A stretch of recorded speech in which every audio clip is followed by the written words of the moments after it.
All right, let's just take a minute and get some practice with our correlation. Now, what I want you to remember is when you're asked to interpret the correlation, you must have the correlation coefficient R, and you'll get that from your graphing calculator. You must have a graph of the data because you have to see whether or not it's linear. Remember, if it's not linear, you cannot use R to measure the strength of the relationship. Notice in the graph below, it's a curve relationship, so we cannot use R to measure the strength.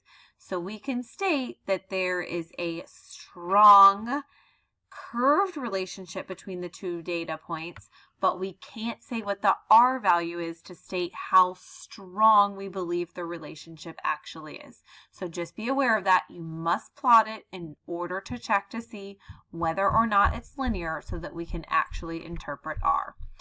So take a look at each of the graphs. For each graph, estimate the correlation R and interpret it in context. So go ahead and take a look at this one.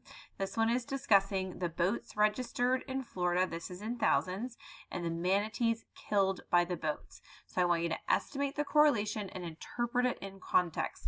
So just remember, whenever we're talking about our R value, remember that is measuring the direction. Okay, and that's positive and negative, and the strength. And if it is not a linear relationship, then you cannot use R. All right, so let's see how you did.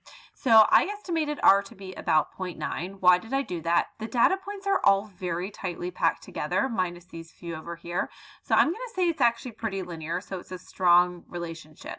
Now, you're going to put those two words that we talked about together in one sentence. So we are now going to include, when we talk about estimating R and interpreting R, we are going to talk about the direction, the strength, and then we are going to include that it's linear. Why? Because you're graphing it and it has to be linear. If it's not linear, then we can't use R. So the graph indicates that there's a strong positive linear relationship, and then you just want to state what it's between the number of boats registered in Florida and the number of manatees killed by the boats. Now just make sure that you're putting it in context and you're including strong, moderate, or weak, positive or negative, and then you're stating linear relationship. Take a look at the next example. So here we're talking about we're comparing the number of storms predicted compared to the number of storms observed. So we're estimating the correlation R and interpreting it in context.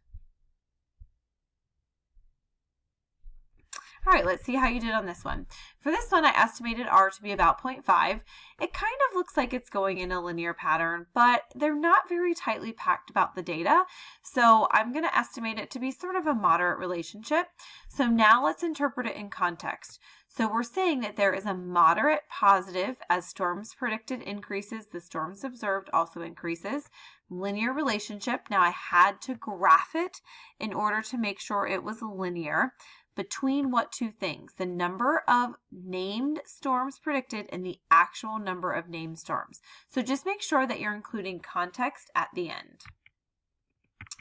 All right, let's take a look at this last one. So this is the healing rate of a limb in your body versus a healing rate of limb 2 in your body.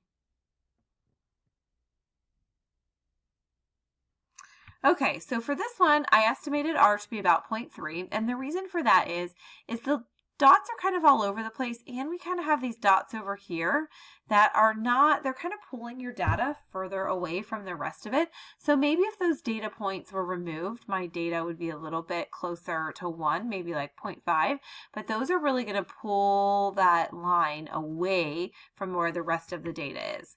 So what does that tell us? That tells us that there's a pretty weak positive relationship. So as the healing rate of limb 1 increases, so does the healing rate of limb 2. Linear relationship, when I graphed it, there was no clear curve, so it's linear. You have to graph it in order to get that linear relationship between the healing rate of the two limbs of the newts. Okay, so this was a newt. We just didn't, sorry, we didn't include that here. Just make sure you're including context at the end. All right, let's take a look at this last example. So this last example, we're talking about last year's percent return and this year's percent return. So take a minute, try this, and then see how you do.